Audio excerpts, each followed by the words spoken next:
하루 15분 성경 읽기 생명의 말씀사 현대인의 성경. 오늘은 제 176일차로 다니엘 1장부터 시작합니다. 다니엘 1장. 하나님을 섬기는 다니엘과 그의 친구들. 유다의 여호야김 왕 3년에 바빌로니아의 느부갓네살 왕이 예루살렘을 포위하였다.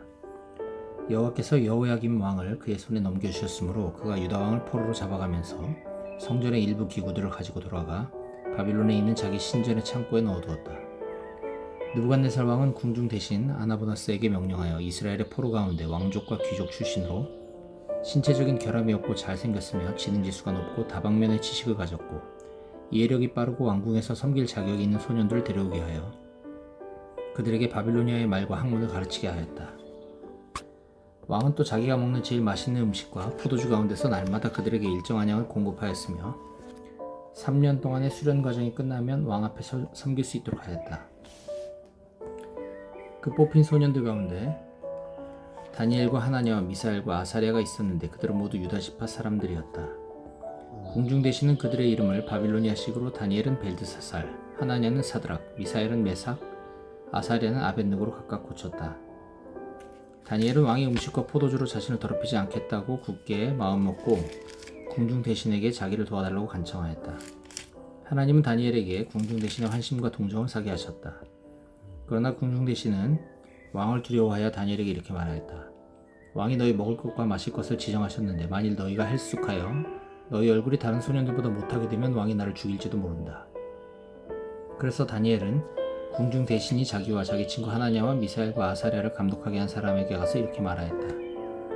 우리를 10일 동안 시험해 보십시오. 우리에게 채소와 물만 주어 먹게 하고 그 후에 왕의 음식을 먹는 소년들과 비교하여 우리의 얼굴 모습을 보고 우리를 처분하십시오. 그는 이 제의를 승낙하고 그들을 10일 동안 시험하였다. 그런데 10일 후에 그들은 왕의 음식을 먹는 다른 소년들보다 더 혈색이 좋고 건강하게 보였다. 그래서 그때부터 그는 왕이 지정한 포도주와 음식을 주지 않고 그들이 채식을 할 수 있도록 하였다.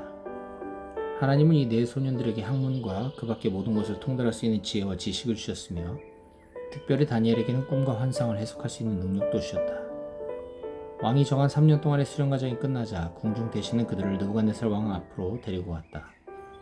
왕이 그들과 대면하여 이야기해 보니 다니엘과 하나냐와 미사엘과 아사랴가 다른 소년들보다 우수하였다. 그래서 그들이 왕을 섬기는 자들이 되었는데 왕은 그들에게 무슨 문제를 물어도 그들의 지혜와 총명이 그날의 어떤 마술사나 점성가보다 10배나 더 낫다는 것을 알게 되었다. 이렇게 해서 다니엘은 페르시아의 키루스 왕제 원년까지 그곳 왕궁에 머물러 있었다. 다니엘 2장. 느부갓네살 왕의 꿈. 느부갓네살은 왕위에 오른 지 2년째가 되는 해에 꿈을 꾸고 그것으로 번민하여 잠을 이루지 못하였다. 그래서 왕은 자기 꿈을 해몽할 점쟁이와 마법사와 무당과 점성가를 불러오게 하였다.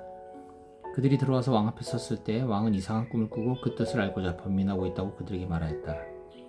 그러자 점성가들이 아랍말로 왕에게 이렇게 말하였다. 대왕이시여, 아무쪼록 오래오래 사십시오. 그 꿈이 무엇인지 말씀해 주시면 우리가 해몽해 드리겠습니다. 내 명령이다. 너희는 내가 꾼 꿈을 말하고 해몽하라. 그렇지 않으면 내가 너희 몸을 갈기갈기 찢고 너희 집을 잿더미로 만들어 버릴 것이다. 그러나 만일 너희가 그 꿈을 나에게 말하고 해몽하면 내가 너희에게 많은 선물과 상을 주고 큰 영예를 주겠다. 그러니 내 꿈과 뜻을 말하라. 대왕께서 그 꿈을 먼저 말씀해 주십시오. 그러면 우리가 해몽해 드리겠습니다. 너희는 내 명령이 취소될 수 없음을 알고 시간을 벌려는 속셈이 분명하다. 너희가 내 꿈을 말하지 않으면 내가 어차피 너희를 처벌할 수밖에 없다. 너희는 내 앞에서 못된 거짓말을 꾸며 말하기로 합의하고 때가 바뀌기를 기다리고 있다. 이제 너희는 그 꿈을 나에게 말하라. 그러면 너희가 그 꿈을 해몽할 수 있다는 것을 내가 알게 될 것이다. 이 세상에는 대왕께서 알고자 하시는 일을 말할 사람이 하나도 없습니다. 세상에 그 어떤 왕이나 통치자도 점쟁이나 마법사나 점성가에게 이런 것을 물어본 적은 없습니다. 대왕께서 물으신 것은 너무 어려워서 신이 아니면 그것을 왕께 말할 자가 아무도 없으며 또 그런 신은 사람들 가운데 살지도 않습니다. 이 말을 듣고 왕은 몹시 화를 내며 바빌론의 박사들을 모조리 죽이라고 명령하였다. 박사들을 죽이라는 왕의 명령이 떨어지자 궁중에서는 다니엘과 그의 친구들도 찾고 있었다. 왕의 경호대장 아리옥이 바빌론의 박사들을 죽이려고 나갈 때 다니엘이 그에게 가서 아주 지혜로운 말로 왕이 어째서 그처럼 가혹한 명령을 내렸는지 묻자 아리옥이 다니엘에게 일어난 일을 설명해 주었다. 그래서 다니엘은 즉시 왕에게 가서 꿈을 해몽할 수 있도록 얼마간의 시간을 달라고 요청하였다. 그러고서 다니엘은 자기 집으로 돌아가 자기 친구 하나냐와 미사엘과 아사랴에게 그 일을 설명하고 그들이 바빌론에 있는 다른 박사들과 함께 죽음을 당하지 않도록 하늘의 하나님께 자비를 구하고 이 비밀을 알게 해달라고 기도하자고 하였다. 그런데 그날 밤 환상 가운데 그 비밀이 다니엘에게 나타났다. 그래서 다니엘은 하나님께 이렇게 찬양하였다. 하나님에게 지혜와 능력이 있으니 그 이름을 영원히 찬양하라. 그는 때와 시대를 바꾸시며 왕을 세우고 패하시며 지혜로운 자에게 지혜를 주시고 총명한 자에게 지식을 주시는 분이시다. 그는 깊고 은밀한 일을 드러내시며 어둠 속에 감춰진 것을 아시고 빛 가운데 계신다. 내 조상들의 하나님이시여 내가 주께 감사하고 주를 찬양합니다. 주께서는 나에게 지혜와 능력을 주시고 우리의 기도에 응답하셔서 왕의 꿈에 대한 비밀을 알게 하셨습니다. 다니엘의 해몽. 그러고서 다니엘은 바빌론의 박사들을 처형하라는 왕의 명령을 받은 아리옥에게 가서 이렇게 말하였다. 바빌론의 박사들을 죽이지 말고 나를 왕에게 데려가 주십시오. 그러면 내가 그 꿈을 왕에게 해몽해 드리겠습니다. 그러자 아리옥은 즉시 다니엘을 데리고 느부갓네살 왕 앞에 가서 제가 유다 포로 가운데 왕의 꿈을 해몽할 사람을 찾아냈습니다 하였다. 그때 왕이 벨드사살이라는 다니엘에게 내가 꿈에 본 것을 내가 말하고 해몽할 수 있겠느냐 하고 물었다. 그래서 다니엘은 이렇게 대답하였다. 그 어떤 점쟁이와 마법사와 무당과 점성가도 대왕께서 물으신 신비스러운 일을 설명할 수가 없습니다. 그러나 그 비밀을 밝힐 수 있는 하나님이 하늘에 계십니다. 그분이 앞으로 일어날 일을 왕에게 보이셨습니다. 지금부터 제가 왕의 꿈을 말씀드리겠습니다. 대왕께서 잠자리에 누워 장래를 생각하실 때에 비밀을 알게 하신 하나님이 장차 일어날 일을 왕에게 보여주셨습니다. 하나님이 나에게 이 비밀을 알게 하신 것은 내가 다른 사람들보다 더 지혜롭기 때문이 아니라 대왕께 그 꿈의 뜻을 알려서 마음에 생각하시던 일을 이해할 수 있도록 하기 위해서입니다. 왕이시여, 대왕께서는 사람 모양의 거대한 신상을 보셨습니다. 그 신상은 크고 번쩍번쩍 광채가 나며 그 모양이 무섭게 생겼는데 그 머리는 순금이고 가슴과 팔은 은이며 배와 넓적다리는 노시요 다리는 철이었습니다. 그리고 그 발은 일부분이 철이며 일부분은 진흙으로 되어 있습니다. 대왕께서 그 신상을 보고 계실 때 사람이 손도 대지 않았는데 산에서 큰 돌 하나가 날아와 철과 진흙으로 된 발을 쳐서 부숴버렸습니다. 그러자 철과 진흙과 놋과 은과 금이 일시에 다 부서져서 여름철 타작마당이 겨와 같이 되어 바람에 다 날아가 버리고 흔적조차 없어졌으며 그 신상을 친 돌은 하나의 큰 산이 되어 온 세상을 가득 채웠습니다. 지금까지 제가 그 꿈을 말씀드렸는데 이제부터 그것을 해몽해 드리겠습니다. 왕이시여, 대왕께서는 세상의 모든 왕들 중에서도 가장 위대한 왕이십니다. 이것은 하늘의 하나님이 왕에게 나라와 권세와 능력과 영광을 주셨기 때문입니다. 하나님이 왕에게 온 세상 사람들과 심지어 들짐승과 공중의 새들까지 다스리게 하셨으므로 그 신상의 금머리는 바로 왕이십니다. 왕의 다음에는 왕의 나라보다 못한 다른 한 나라가 일어날 것이며 그 다음 세 번째에는 놋과 같은 나라가 일어나서 온 세계를 다스릴 것입니다.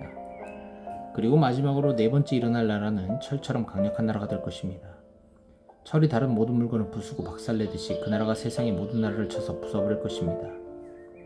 대왕께서는 그 발과 발가락이 일부는 진흙으로 되었고 또 일부는 철로 된 것을 보셨는데 이것은 그 나라가 나눠질 것을 뜻합니다. 그러나 대왕께서 보신 대로 거기에는 철과 진흙이 섞여 있었으므로 그 나라에는 철처럼 강한 점도 있을 것입니다.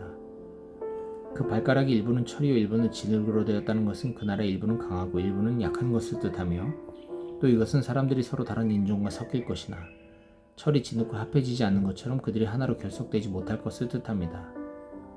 그리고 여러 왕들이 나라를 통치하는 시대에 하늘의 하나님이 영원히 멸망하지 않을 한 나라를 세우실 것입니다. 그 나라는 결코 정복당하지 않을 것이며 세상의 모든 나라를 쳐서 멸망시키고 영원히 존속할 것입니다. 대왕께서는 사람이 손도 대지 않았는데 산에서 떨어진 돌이 날아와 철과 놋과 진흙과 은과 금을 쳐서 부서뜨린 것을 보셨습니다. 이것은 크신 하나님이 장차 일어날 일을 왕에게 보여주신 것입니다. 제가 왕에게 말씀드린 꿈과 해몽은 확실하고 믿을 만합니다. 그러자 느부갓네살 왕은 엎드려 다니엘에게 경배하고 그에게 예물과 향품을 갖다 바치라고 신하들에게 명령하였다. 그리고 왕은 다니엘에게 이렇게 말하였다. 내가 이 비밀을 밝혀내는 것을 보니 참으로 너희 하나님은 모든 신들의 신이시며 모든 왕들의 주가 되시고 비밀을 밝혀내는 분이시구나. 그러고서 왕은 다니엘에게 많은 선물을 주고 그를 높은 지위에 앉혀 바빌론도를 다스리게 하였으며 또 박사들을 관리하게 하였다. 그리고 다니엘의 요구에 따라 왕은 사드락과 메삭과 아벳느고를 세워 바빌론도의 모든 업무를 감독하게 하였다. 그러나 다니엘은 왕궁에 머물러 있었다. 다니엘 3장. 느부갓네살 왕의 금신상. 느부갓네살 왕은 높이 27m, 너비 2.7m의 금신상을 만들었다. 왕은 그 신상을 바빌론도의 두라 평야에 세우고 총독, 지방장관, 군사령관, 왕의 고문, 재무관, 재판관, 치안판사, 그 밖의 각 도의 모든 관리들에게 자기가 세운 신상의 제막식에 참석하라고 지시하였다. 그래서 그들은 모두 제막식에 참석하여 느부갓네살 왕이 세운 신상 앞에 섰다. 그러자 전령관이 큰 소리로 이렇게 외쳤다. 이곳에 모인 여러 민족과 백성 여러분, 이것은 왕의 명령입니다. 여러분이 나팔과 피리와 수금과 그 밖의 악기 소리를 들으면 엎드려 느부갓네살 왕이 세운 금신상에게 절하십시오.